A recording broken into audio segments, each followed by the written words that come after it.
এই যে আসতেছে ফেব্রুয়ারি, কত ফেব্রুয়ারি যেন,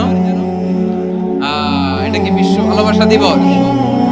হ্যাঁ, কি দিবস?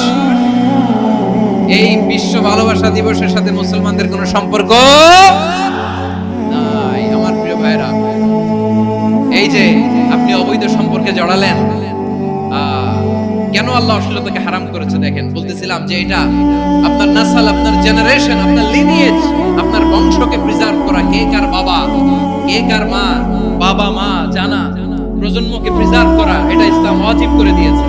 এই যে অবৈধ সম্পর্কের কারণে, বিশ্ব বেহায়া দিবসের কারণে, এগুলোর আউটকাম, আউটপুট হিসেবে মাঝে মাঝে এই ঢাকা মেডিকেলের ডাস্টবিনে নবজাতকের বাচ্চার কান্নার আওয়াজ শুনতে পাওয়া যায়। চট্টগ্রাম মেডিকেলের ডাস্টবিনে নবজাতকের কান্না শুনতে পাওয়া যায়।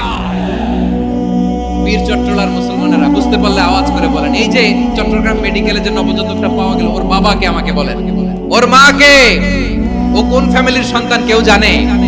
আপনি হিউম্যান ডিগনিটিকে অপমান করেছেন না? আপনি তার ভবিষ্যৎকে অন্ধকার করেছেন না?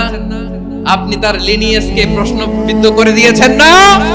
এই জন্য আল্লাহ তাআলা অশ্লীলতাকে আমাদের জন্য হারাম করে দিয়েছেন। সুবহানাল্লাহ।